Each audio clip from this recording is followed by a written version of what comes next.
사방의 두려움이란 제목으로 말씀을 드리겠습니다. 여호와 하나님의 사람들이여, 제가 만약 일하는 하나의 가정을 하나 설정해 보겠습니다. 여러분이 현재 오늘날 우리나라의 대한민국의 정치 현장에서 아주 중요한 보직을 맡고 계시고, 또 나라의 어떠한 중요 정책을 결정하는 자리에서 금세 들통이 날 거짓말을 하셨다면, 아니 죽어도 아니라고 했는데 곧바로 그 말이 진실로 판명이 되거나, 반대로 정말 맞다고 했는데 그 말이 거짓말로 판명이 난다면, 여러분 정신 상태는 과연 어떠한 상태가 되겠습니까?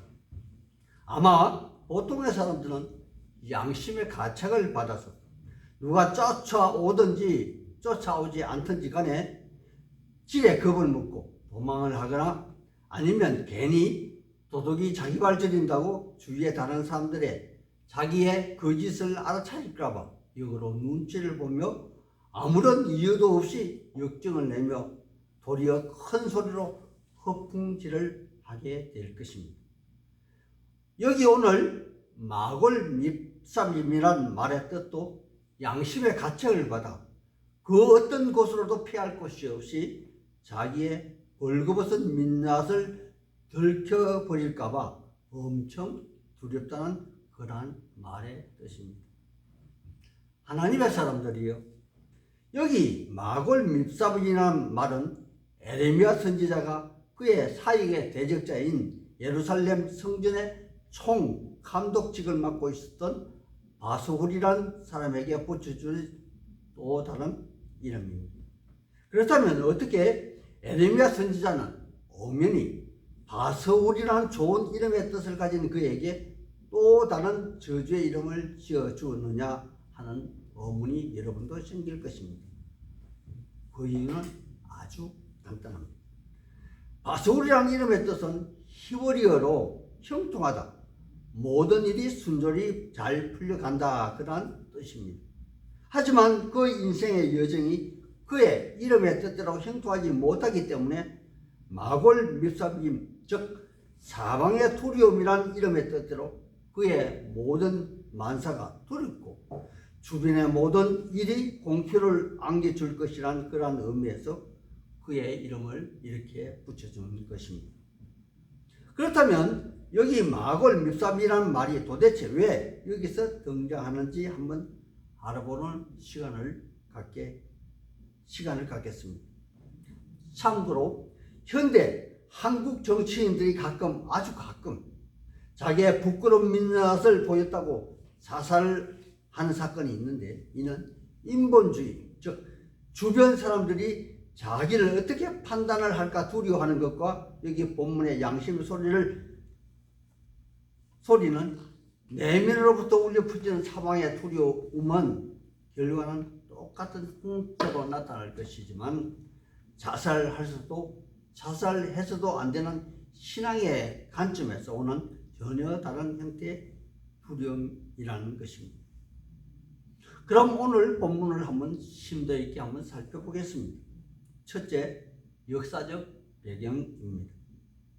에레미야는 1장 1절의 말씀에서 에레미야 선지자는 요시야 왕 13년에 그는 사역을 시작하였고 마지막 시드기야 왕 11년 말까지 그 사역을 하였다고 기록하고 있습니다. 그렇다면 이는 요시야 왕이 31년을 통치하고 그의 아들 요아스와 3개월을 통치하였고, 그리고 요야김이 11년, 그리고 요야긴 왕이 3개월, 그리고 마지막 요시야 왕의 동생 시드기야가 11년을 통치하였으므로 도합 40년 정도 4명의 왕을 모시며 사역하였던 그러한 사역자입니다. 그리고 그는 성경에 엘리야김이라고 아버지 요시야가 지어준 이름 대신에 요야김이라는 이름으로 등장하는 시대, 즉 에레미야의 사역 중 후반 시절에 예루살렘 성전에 있었던 지극히 이성적인 인물의 제사장 인멜의 아들 바소울이 역사를 바라보는 인식의 차이에 대한 의견 대충돌이 일어난 사건이 오늘 말씀이기도 합니다. 앞서 이 시기는 BC 721년에 이미 폐명을 하였고 북이스라엘이 폐명을 하였고 남유다는 그를 이어서 패망에 들어가는 그러한 시기이므로 이는 마치 우리나라 조선이 망하고 대한제국이 태동하고 없어지는 그러한 시기처럼 잠시 개혁의 시대를 맞았던 히스기야 시대를 거쳐서 그의 아들 므낫세 왕은 여호와 하나님을 대적하는 우상을 섬기다가 바벨론으로 붙잡혀가는 수모를 당하고 또 우여곡절 끝에 다시 돌아오는 그러한 사건이 있던 그러한 시기이기도 합니다.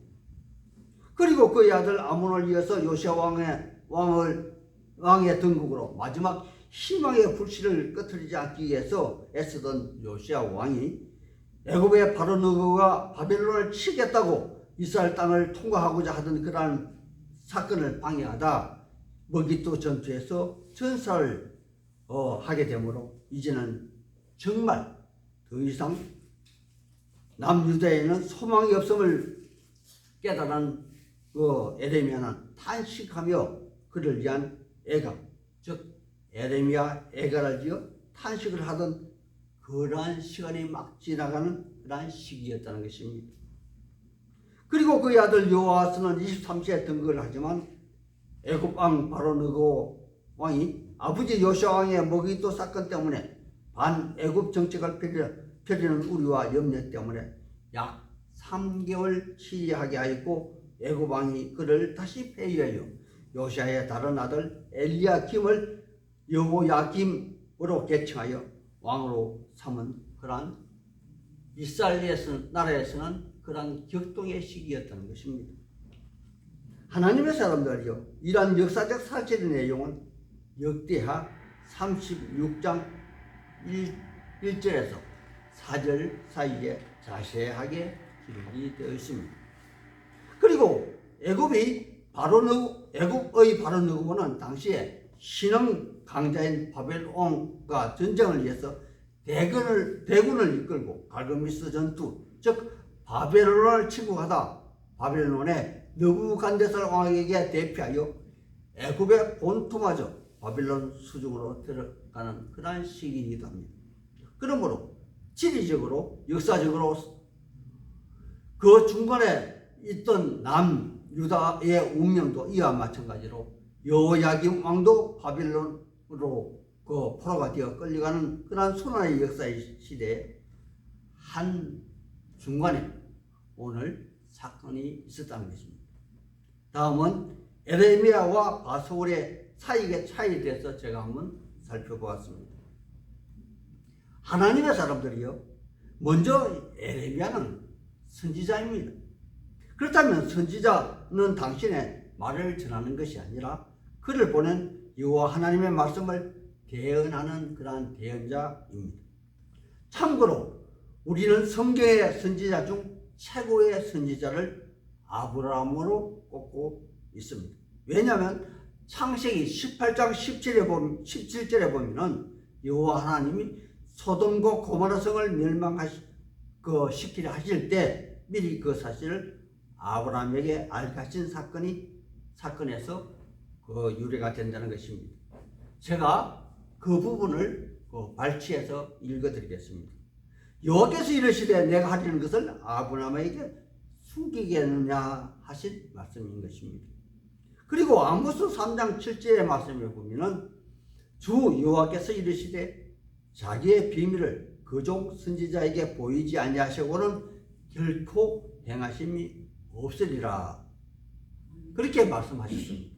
그리고 마지막 대선지자이신 분은 완전한 하나님의 나라 천국의 주인이신 우리의 예수님이시라는 표정을 보여준 그러한 사건으로서 요한복음 9장 17절에 맹인이었던 자에게 다시 묻되 그 사람이 당신의 눈을 뜨게 하였으니 너는 그 사람을 어떠한 사람이나 하느냐, 그렇게 할 때 그 맹인이 그들에게 대답한 말, 그는 선지자니이다, 이렇게 말한 부분이 있다는 것입니다. 이처럼 에레미야 선지자는 또는 또 다른 이름으로 선견자이기도 합니다. 물론 여기서 선지자는 모든 것을 미리 먼저 알고 있는 그러한 자라는 그런 말의 뜻일 것이고, 선견자는 일어날 일을 사전에 먼저 본 그런 사람이란 뜻일 것입니다. 다음은 바소굴이란 사람입니다. 그는 오늘 본문 인멜의 아들 바소굴이며 제사장이라 그렇게 말합니다. 하나님의 사람들이요, 성경의 기록자는 어떤 때는 성경의 인물을 기록함에 있어서 누구누구의 아들이라 할 때 바로 앞선 아버지 부친 이름을 말할 수도 있지만, 때로는 그 집안의 조상 중 어떤 특정한 인물을 내세우기도 한다는 것입니다. 예를 들어 우리는 마태복음 1장에 기록된 우리 예수님의 계보에 관하여 누가 누구를 낳고 할 때 바로 직계 부모만을 나이라는 것이 아니라는 사실을 여러분도 모두 잘 알고 계실 것입니다.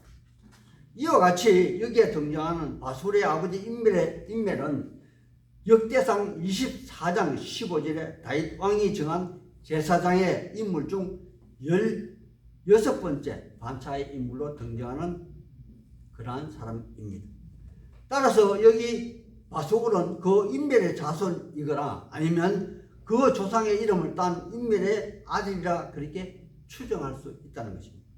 그러므로 그는 장차 일어날 어떤 사건을 사전에 알고 있는 선지자도 또는 선견자가 아니라 다만 현시의 삶에 있어서 조상들의 가업을 이어서 지극히 이성으로 판단한 그러한 제사장이라는 것이며, 오늘 여기 등장하는 바소굴은 조상들의 반차를 따라서 직임을 수행하는 그 해의 성전 총감독이라는 것입니다. 그러하기에 그는 지극히 자신의 직무에 충실한 제사장으로서 에레미야처럼 심판을 선포하는 선지자가 아니라 바로 이스라엘 지도자로서 이스라엘 나라의 구원을 소망하고 열망하는 한 사람의 제사장이라는 것입니다.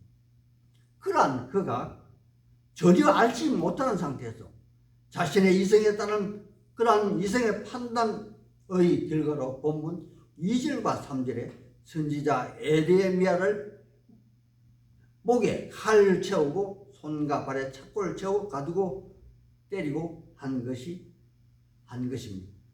그렇다면 왜 에레미야 선지자는 바소굴에게 마골 밉삽이라는 별명을 지어주고, 또 그는 그 선지자 에레미야를 벌주고 바벨론으로 포로로 끌려가 그곳에서 생을 마감하는 그러한 사태가 벌어진 것일까요? 여러분도 아마 이 부분이 몹시 궁금할 것입니다. 네, 바로 오늘 질문의 대답이 바로 오늘의 키 포인트이기도 합니다. 다음은 본문에 나타난 여호와 하나님의 노여움에 관하여 한번 살펴보겠습니다. 본문 4절 말씀에 본다면 여호와 하나님이 직접 선지자 에레미야를 통해서 이스라엘 경고하고 계시고 또 징계하는 모습이 나타납니다. 제가 읽어드리겠습니다. 여호와께서 이와 같이 말씀하시되, 보라, 내가 너와 내 모든 친구에게 두려움이 되게 하리니 그들이 너의 원수의 칼에 엎드려질 것이요 내 눈이 그것을 볼 것이며, 내가 온 유다를 바벨론에 넘기리니 그가 그들을 사로잡아 바벨론으로 옮겨 칼로 죽이리라. 아멘.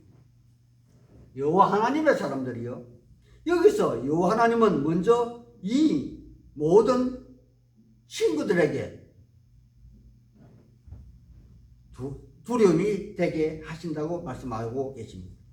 이는 자기 자신에게 전혀 믿을 존재가 없다는 것으로서 군중 속에 파묻혀 있거나 외롭게 친구와 한담을 나누나 경계를 늦출 수 없는 천의 고립무원의 존재가 된다는 것입니다. 이는 우리가 성경에서 익히 아는 바대로 동생을 죽인 가인처럼 모든 땅은 저주를 받아 예전처럼 곡식을 내어주지 아니할 것이며 또 그가 만나는 사람마다 그를 죽이려 하는 그러한 처지에 놓이게 된다는 것이기에 그는 어디를 가나 여호와의 낯을 피할 수 없다는 고백을 창세기 4장 13절 이하에 기록하고 있는 것입니다. 두 번째, 외부의 원수들이 그들을 치고 칼로 죽이고 그들이 가진 생명 같은 재물을 탈취해 간다는 그런 말씀입니다. 하나님의 사람들이요, 물론 이러한 일들은 하루아침에 계획되어 일어난 그러한 일들은 아닐 것입니다. 역기야 32장 24절과 25절에 보면 히스기야 왕이 병들어 죽게 되었을 때 그가 여호와께 기도함으로 여호와께서 그에게 응답하시고 그에게 15년을 더 살게 해주시는 그러한 기적을 보이셨습니다. 우리 모두는 이 부분만 보통 너무도 잘 알고 계십니다. 하지만 성경에는 히스기야가 마음이 교만하여 그 받은 은혜를 보답하지 아니하므로 진노가 그와 유다와 예루살렘에게 내리게 되었다고 성경에 기록하고 있습니다. 그래서 그는 열왕기하 20장 13절에 보면 자기 보물 창고에 금, 은과 향품과 고비로운 기름과 그의 군 무기고 창고 모든 것을 바빌론 사자에게 보임으로 나중에 그들 바빌론이 유다를 침공하는 비밀을 제공한 것이며 이사야 선지자를 통하여 그것이 바로 심판의 예가 된다는 것을 그 예언으로 듣게 된 것입니다.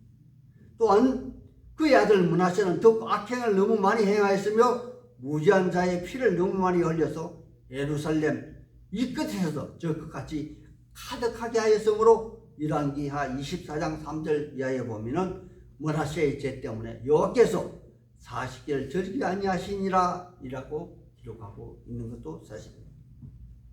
그래서 최종적으로 요시야 동생 마따냐 혹은 시드기야 11년에 느부갓네살 왕에 의해서 BC 521년 혹은 522년에 남유다는 시드기야의 운명처럼 두 눈을 뜨고 아들들이 참수당하는 것을 보고 다시는 좋은 것을 보지 못하게 두 눈이 빼인 상태로 바벨론으로 끌려가 칼에 죽임을 당하는 역사를 그들은 당했다는 것입니다. 다음은 오늘의 결론 부분인 여호와 하나님의 심판 부분에 관한 그 6절의 말씀을 보겠습니다. 하나님의 사람들이요, 우리는 역사가 요세푸스의 글을 인용하지 않더라도 여호야김 왕은 바벨론으로 끌려가 다시는 고향으로 돌아오지 못한 것을 잘 알고 있습니다. 또한 이스라엘 모든 금은부와 모든 재물이 바벨론 왕궁 창고로 옮겨지는 그러한 수모를 당하였으며 일반 백성들의 재물 또한 그들의 군사들의 수중에 들어간 사실도 너무도 자명히 잘 알고 있는 사실이기도 합니다.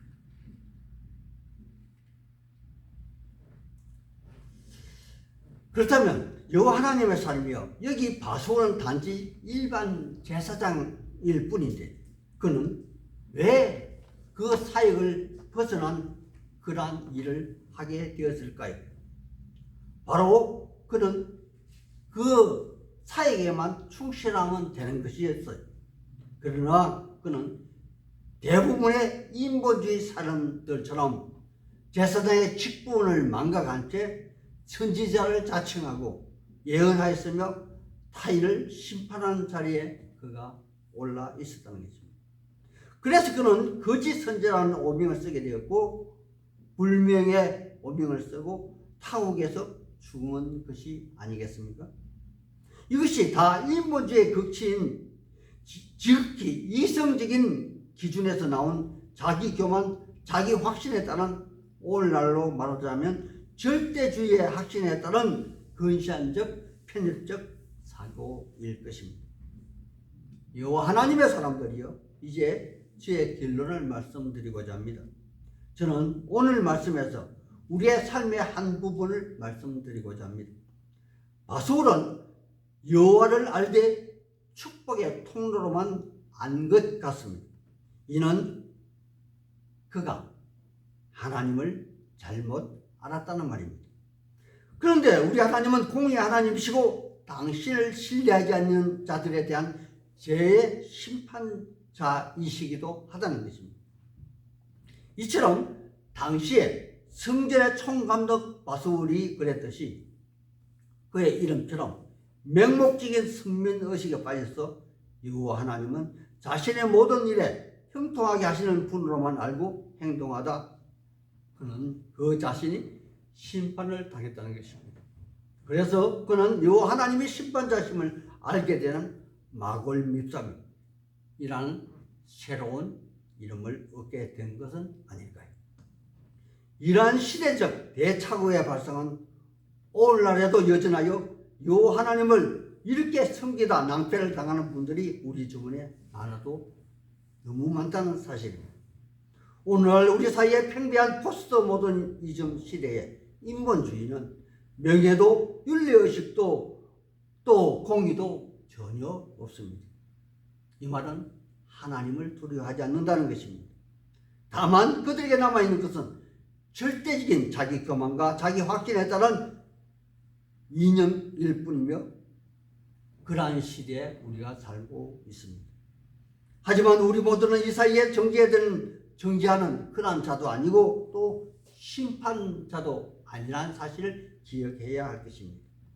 그러하기에 우리는 다만 우리의 눈을 안으로만 돌릴 수밖에 없는 그러한 한계를 가지고 있는 크리스찬이기도 합니다. 하지만 오늘날 일부 여기에 많은 교회 지도자들이 이 선을 너무도 너무 많이 넘어갑니다. 여기에 많은 목사들이 강단에서 이렇게 설교하며 교인들의 삶을 유도하기도 한다는 것입니다. 하지만 그럼에도 불구하고 우리 교회에는 희망이 있습니다. 우리의 예수님이 우리를 위하여 친히 하나님 우편에서 우리를 위하여 간구하고 계시다는 사실 때문입니다. 따라서 우린 매 순간 성령 하나님의 목소리에 귀를 기울여야 합니다. 아침에도 저녁에도 아니 꿈속에서라도 성령 하나님의 목소리에 귀 기울여야 합니다. 그러므로 일반 다른 사람들을 만나는 낮 시간에는 더더욱 마음속으로 성령 하나님과 동행하는 삶을 살아야 한다는 그런 각오를 가져야 하는 것이 아닐까요? 우리에게 형통하다는 바수울은 하나님을 경외하고 일반인들과 구별된 삶을 살아가는 그러한 때 유효한 이름이라는 것이며 자기의 직분에 충실할 때만 유효한 이름이라는 것입니다. 역으로 세상과 친구하고 세상과 부합 또는 연합하여 살아가는 그리스도 교인들에게는 그들의 이름이 마골밉삼입니다. 사방의 두려움이란 사실을 절대 잊지 마시기를 우리 주 예수님 이름 받들어 소망하고 축복합니다. 다시 한 번 더 말씀을 드립니다. 인본주의, 자기중심주의, 세상의 흐름에 편승하여 자신이 주체가 되어 살아가는 삶이 곧 마골밉삼이라는 뜻이며 사방의 두려운 삶이라는 것입니다. 여호와 하나님의 말씀 중심, 예수 안의 삶, 자기 직분을 지키는 삶, 자기 자리를 지키는 삶, 바로 그것이 바수울, 즉 형통의 삶입니다. 이러한 삶이 되시기를 우리 예수님 이름으로 소망하고 축복하는